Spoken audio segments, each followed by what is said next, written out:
हुआ है।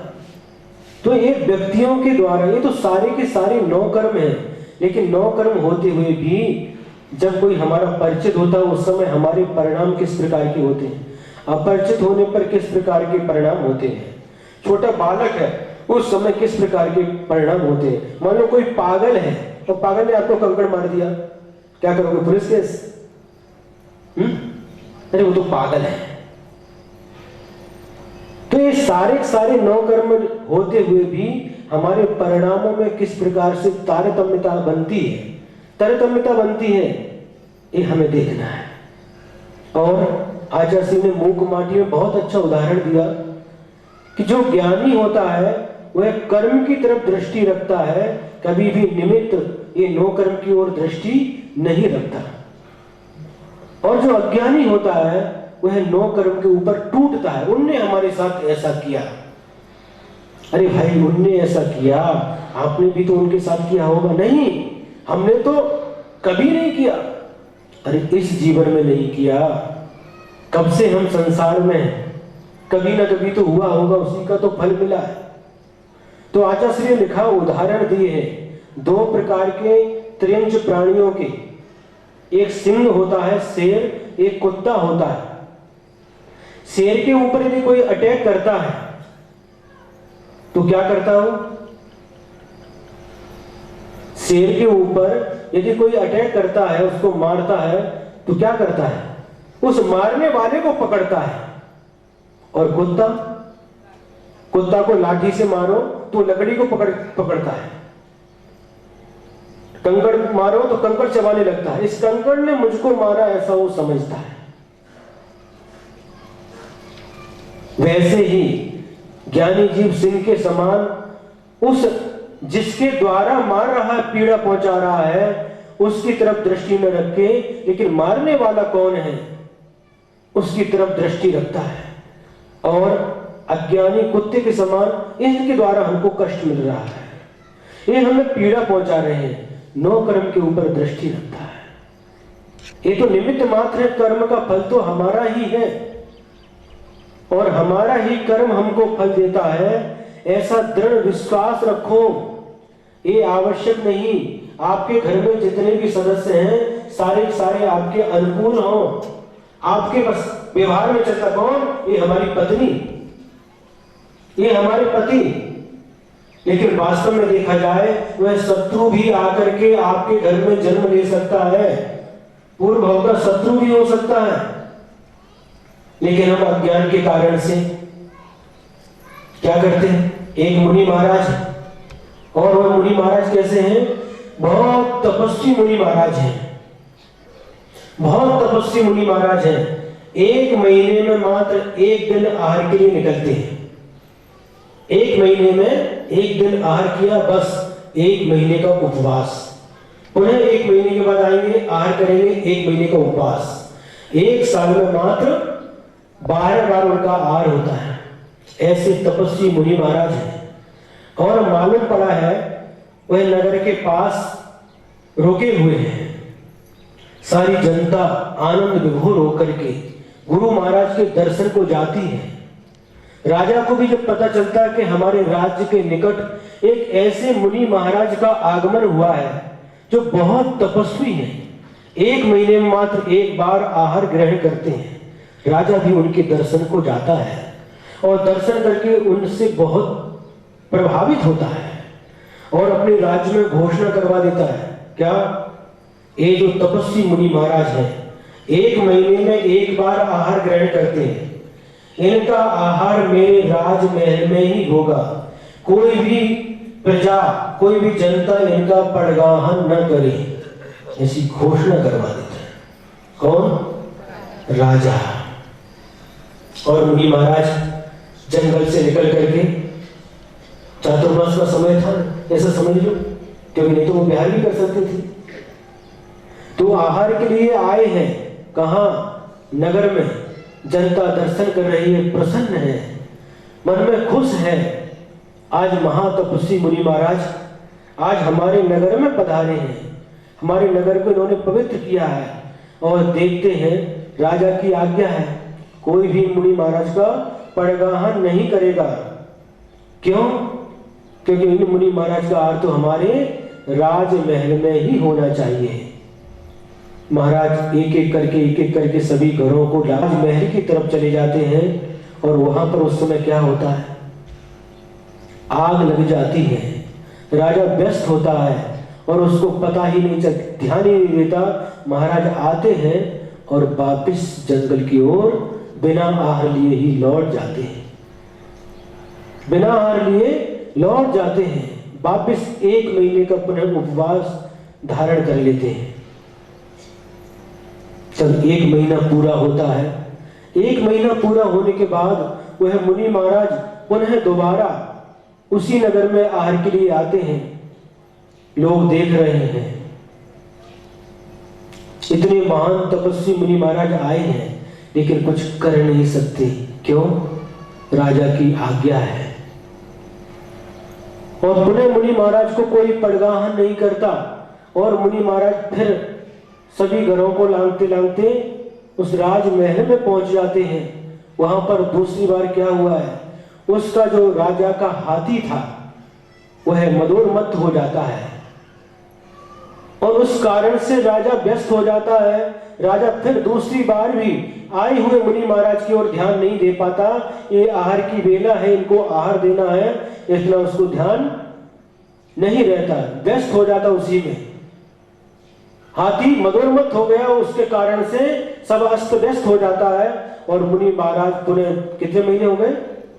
2 महीने हो गए और पुनः नगर से पुनः जंगल की ओर लौट जाते हैं और जंगल में जाकर के पुनः 1 महीने का उपवास का संकल्प करके पुनः बैठ जाते हैं।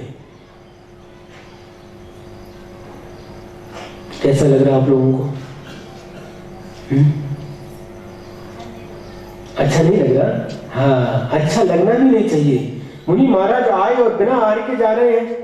श्रावक की ये बहुत बड़ा गुण होता है, प्रसन्नता व्यक्त करता है। ले लो, ले लो। नहीं महाराज, एक ग्रास और लीजिए। महाराज थोड़ा तो ले लो, थोड़ा तो ले लो महाराज। प्रसन्नता व्यक्त करता है, आह्लाद होता है उसके मन में। जो खुशी होती है, जो प्रसन्नता होती है, वही प्रसन्नता उसके लिए 700 पुण्य के लिए कारण बनती है। मात्र देने से नहीं होता, मन में जो उस समय खुशी आनंद होता है। आप लोग भजन बोलते हैं मराठी में, हृदय हर्षित होता है, सम्यक दर्शन होता है। हिंदी का है? नहीं, कभी कभी मराठी भी बोलते, कन्नड़ वाले भी बोलते कभी कभी कन्नड़ में। सद लगा के चौका में हमारा आहार हुआ था, उस समय सम्यक दर्शन इतना तो समझ में आता था और बाकी आगे पीछे का समझ में नहीं आता था। क्या पंक्ति, शुरू की पंक्ति क्या है? परम दिगंबर मुनिवर देखे हृदय हर्षित होता है, सम्यक दर्शन होता है। परम दिगंबर मुनि महाराज के दर्शन से हृदय हर्षित होता है, आनंदित होता है और उस आनंद में डूब करके कितने सारे अशुभ कर्मों का खात्मा हो जाता है पता नहीं, और कितने 700 पुण्य कर्म का बंद होता है ये भी पता नहीं। ये आनंद ही वास्तव में हमारे लिए बहुत महत्वपूर्ण है? देखो खुशी के आंसू भी आ रहे हैं इनको, जंक्शन वाले ही है ना, जंक्शन के ही है। देखो खुशी के आंसू भी आ रहे हैं, आने चाहिए। ये आंसू भी, खुशी के आंसू भी हमारे कर्मों को धोने के लिए कारण बनता है। आंसू 3 प्रकार से आते हैं, आप लोग ध्यान से सुनना। आंखों में जो आंसू आते हैं वह 3 कारण से आते हैं। पहला कारण क्या है? दुखाश्रु। जब हमारे जीवन में कोई दुख होता है, हमें कोई कष्ट होता है, कोई पीड़ा होता है, उस समय भी हमारी आंखों से आंसू आते हैं। और जब कभी हमें कोई विशेष खुशी होती है, आनंद होता है, उस समय भी हमारी आंखों से आंसू आते हैं, उनको आनंद आंसू बोलते हैं। और तीसरे प्रकार के आंसू भगवान की भक्ति में आते हैं, भगवान की भक्ति में आते हैं। क्या आनंद आता है, आंखों से आंसू बहने लगते हैं। शरीर रोमांचित हो जाता है और हृदय एकदम गदगद हो जाता है। आनंद अश्रु, ऐसा शायद एक ही भाव स्तोत्र में कहीं आया, आनंद अश्रु, आनंद के आंसू आते, खुशी के आंसू आते। और उस भक्ति में जो आंसू आते हैं वह हमारी कर्मों की निद्रा के लिए कारण बनते हैं। और पर की पीड़ा को देख करके भी आंसू आते हैं। कोई दूसरा पीड़ित है, कोई दुखी है, उसको देख करके भी यदि हमारी आंखों में आंसू आते हैं तो वह आंसू भी हमारे लिए बहुत महत्वपूर्ण होते हैं। अपनी पीड़ा में तो सबको ही रोता है, ये तो आर्त ध्यान है, लेकिन पर की पीड़ा देख करके भी आंखों में आंसू आ जाना, ओहो कितना दुखी है, भगवान मैं क्या कर सकता हूं, कैसे इसके दुख दर्द को दूर कर दूं, ऐसी भावना अंदर से उत्पन्न होना चाहिए। ये सम्यक दृष्टि का लक्षण है, धर्मात्मा का लक्षण है। अपने दुख के लिए तो सभी रोते हैं, लेकिन धर्मात्मा दूसरे के दुख को देख करके दुखी हो जाता है और उसके दुख को दूर करने का प्रयास करता है। लेकिन दूसरा व्यक्ति बस अपने दुख में तो रोता है, तो दूसरे के दुख को देख करके हमारे ऊपर थोड़े आया है, ये तो उनके ऊपर आया है। विपत्ति मात मनो मूढ़ परेशामिव नेक्षते दह्यमान मृगा कीर्ण वनांतर तरुस्थवत्। श्लोक देश में आचार्य पूज्यपाद स्वामी ने लिखा है। इसका विस्तार कभी फिर करेंगे क्योंकि समय हो गया है, हम महाराज जी को भी सुनना है। इसका विस्तार शॉर्ट में बता दें, इसका अर्थ क्या है। विपत्ति मात मनो मूढ़ परेशामिव नेक्षते, क्या दूसरे के ऊपर आई हुई आपत्ति को देख करके यह मनुष्य कभी नहीं सोचता यह आपत्ति कभी मेरे ऊपर भी आ सकती है, यह कष्ट कभी मेरे ऊपर भी आ सकता है। दूसरे के ऊपर आया, उसकी तरफ कोई ध्यान देता नहीं। उदाहरण दिया तरुस्तवत्, पेड़ के ऊपर कोई व्यक्ति बैठा है और देख रहा है चारों तरफ जंगल में आग लग गई है, धीरे धीरे घास फूस पेड़ पौधे सब जलते आ रहे हैं, वन्य प्राणी भी जल रहे हैं और अपने आप को सुरक्षित महसूस कर रहा है। तो उनके ऊपर आ रहे हैं, वो जल रहे हैं, उनके साथ ऐसा हो रहा है। अरे ये नहीं सोचता कि धीरे धीरे ये आग यहां तक आएगी और इस पेड़ को जला करके भस्म कर देगी और इस पेड़ के ऊपर बैठा हुआ मैं भी जल करके भस्म हो जाऊंगा। इस प्रकार कभी नहीं सोचता। कल वृषभ सागर महाराज जी ने कितना सुंदर भजन सुनाया था, कितने कांधे से मुर्दे उठाए, इन आंखों से कितने मुर्दे देखे, लेकिन कभी मैं भी, ये शरीर भी मुर्दा बनने वाला है, ये कभी सोचता ही नहीं। अब मूल विषय पर आते हैं। कहानी जो पौराणिक घटना है, वो मुनि महाराज पुनः 1 महीने का संकल्प करके बैठे हैं और 1 महीना पूर्ण होने के बाद पुनः महाराज आहार के लिए निकलते हैं और आहार के लिए जाते हैं। पुनः वही स्थिति है, कोई भी महाराज का पड़गा नहीं करता। राजमहल में जाते हैं, उस समय कोई दूसरे राजा ने के द्वारा उसके ऊपर आक्रमण हुआ, परचक्र का आक्रमण हुआ, उसमें व्यस्त रहता है। और मुनि महाराज तीसरी बार भी, कितने महीने हो गए, 3 महीने के बाद भी वापस बिना आहार किए लौट रहे हैं।